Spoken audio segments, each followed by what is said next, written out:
साथ में जाएगी उसके साथ में जाएगी।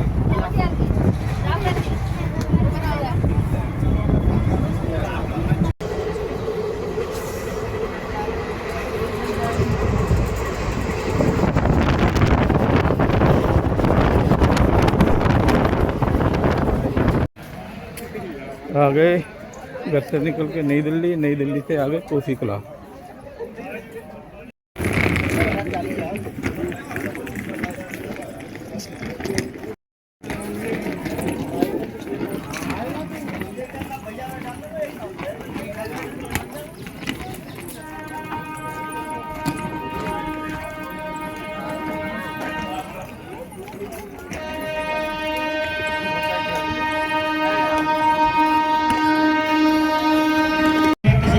दोस्तों पहुंच गए रेलवे में यात्रा में।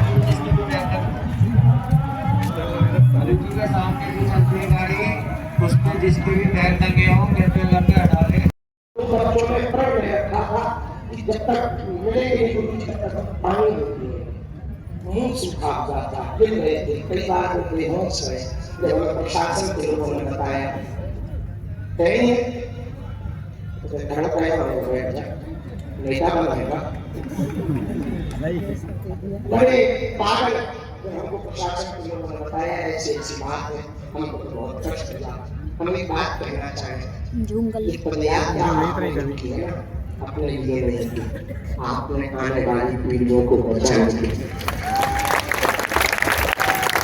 आप नहीं उतरेंगे, आप नहीं जानेंगे, आप यदि एक नहीं होंगे तो वो दिन दूर नहीं है जब 1947 में भारत का बंटवारा पाकिस्तान से होता है। पाकिस्तान बनता है भारत का एक टुकड़ा।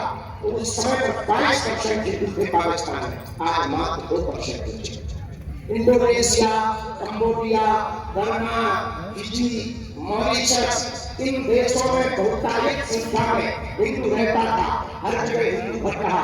यहाँ की छोड़ो अपने भारत में असम, त्रिपुरा, मेघालय, पश्चिम बंगाल, हरियाणा का नूर मिलाप के 152 गांवों में मात्र 5% हिंदू बचा।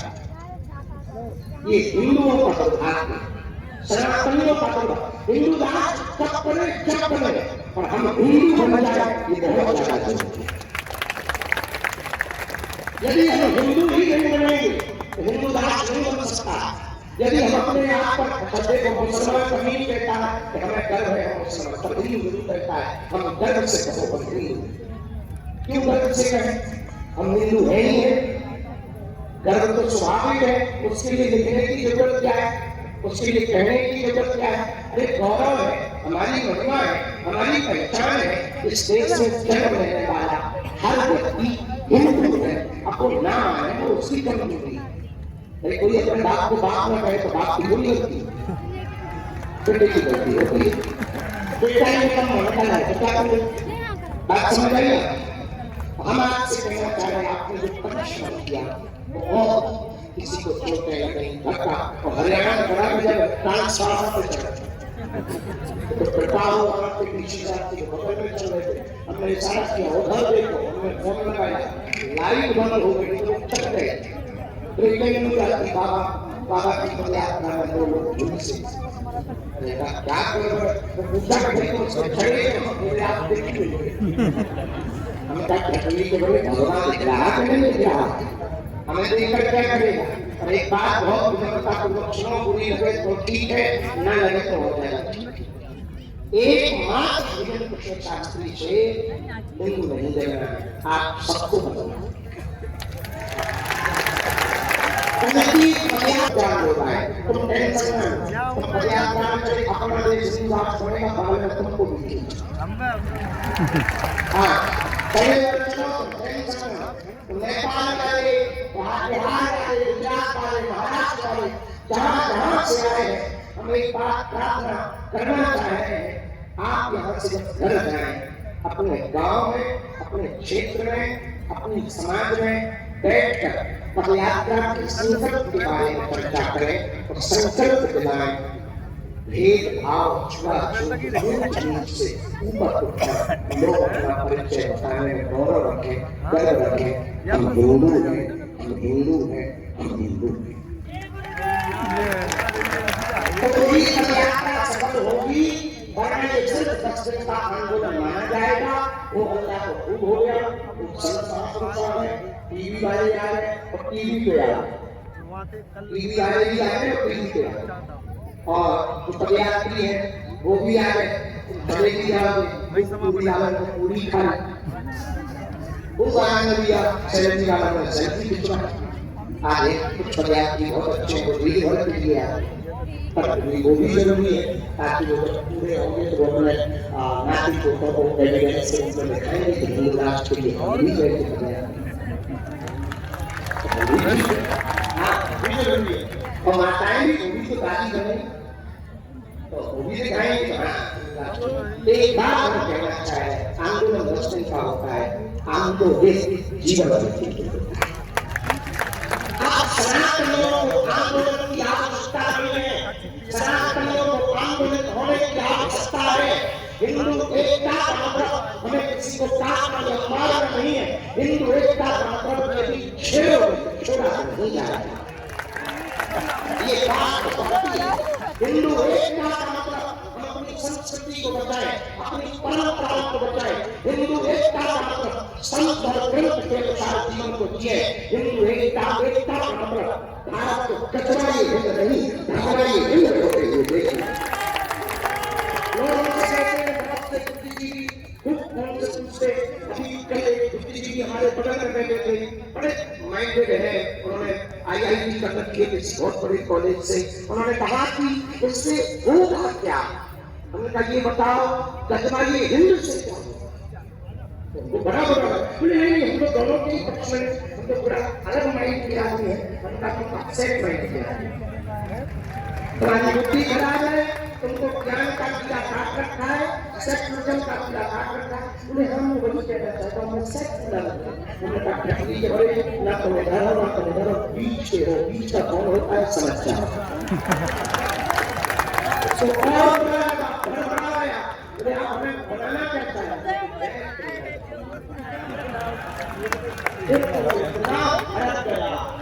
इतना भड़का पूरी पदयात्रा में कुछ नहीं बोला। हमने 2 बार चाय भी चुपचाप पी ली उससे।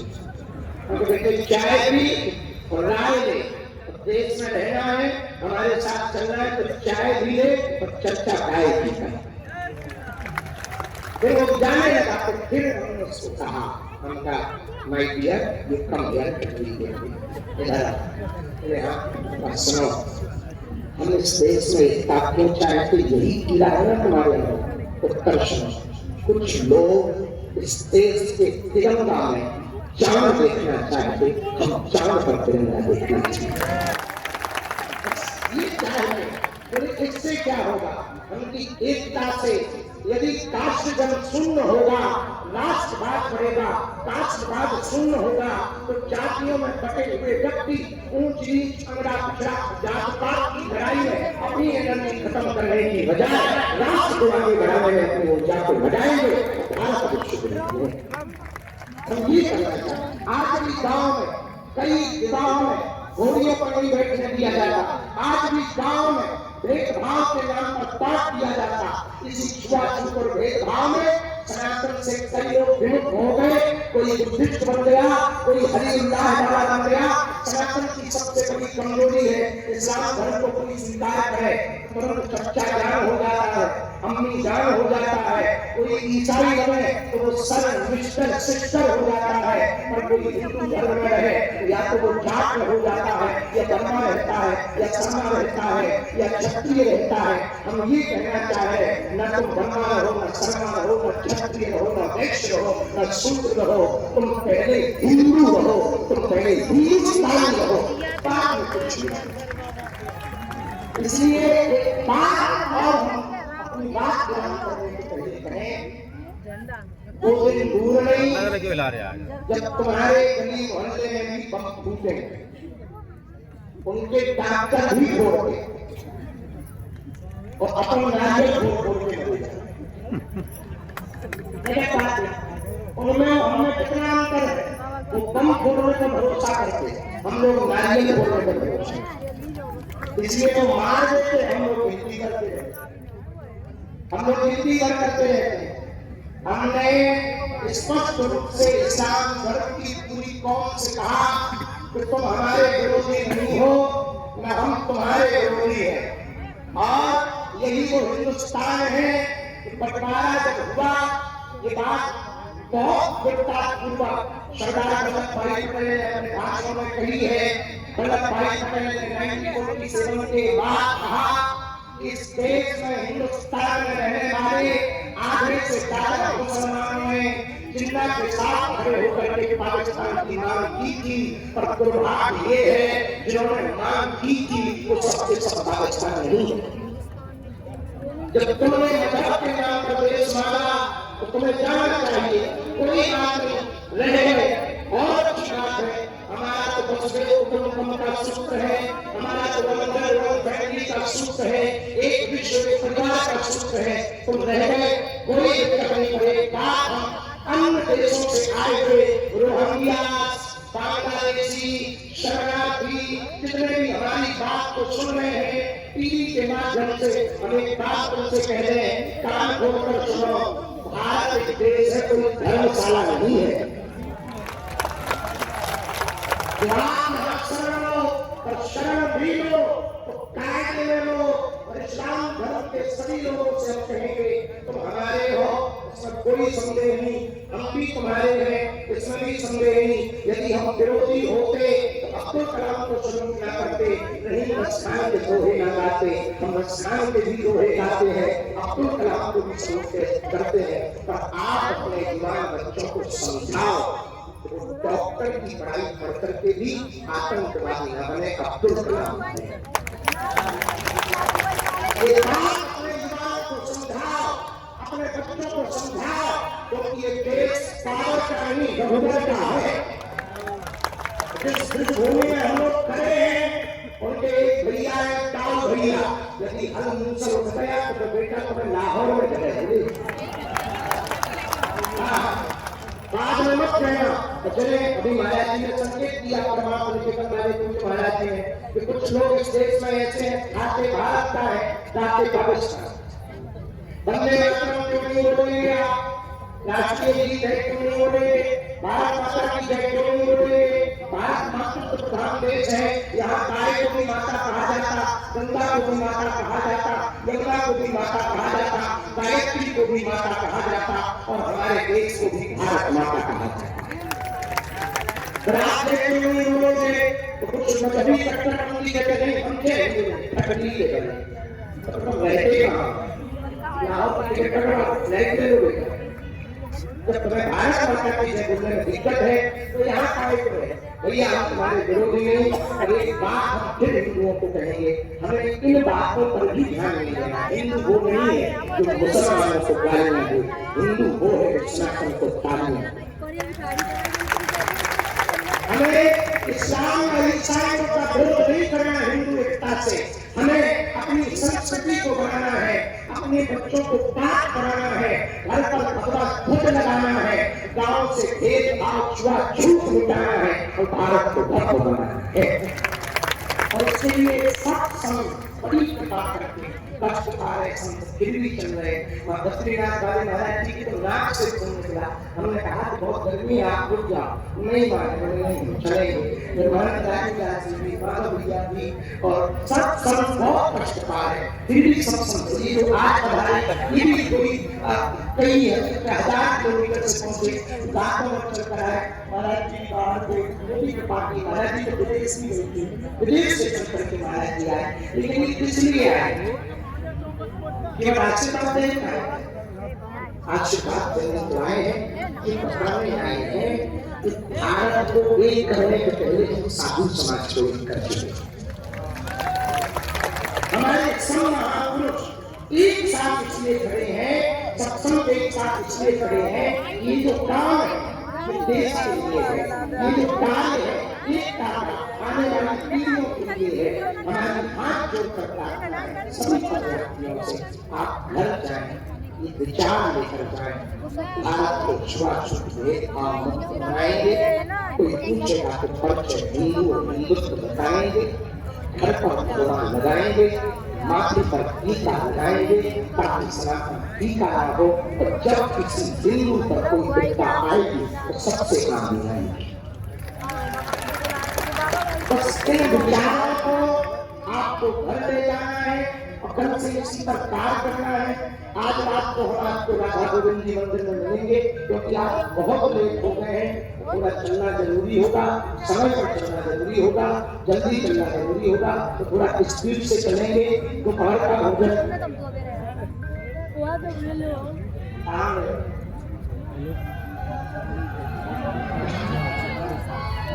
हमारे मुंह से बाहर निकला अखबार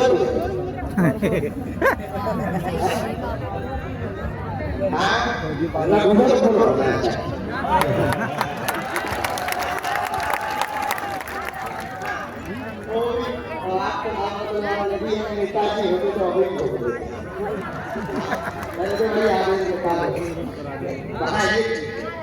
यादव हरियाणा ढाबा के पास ये माला नहीं तो हमारा तो जैसे उद्धार तो आज दोपहर 7 किलोमीटर के बाद दोपहर का प्रसाद पाएंगे। इसके बाद में सायंकाल में राधा गोविंद जी मंदिर पर पहुंचेंगे। वहां पर रात्रि में आगे की आज की चर्चा करेंगे। सुबह की चर्चा रह गई तो हम सब फिर करेंगे। अभी शपथ सामूहिक करके राजगान रह गया है, सब लोग यहाँ आएंगे।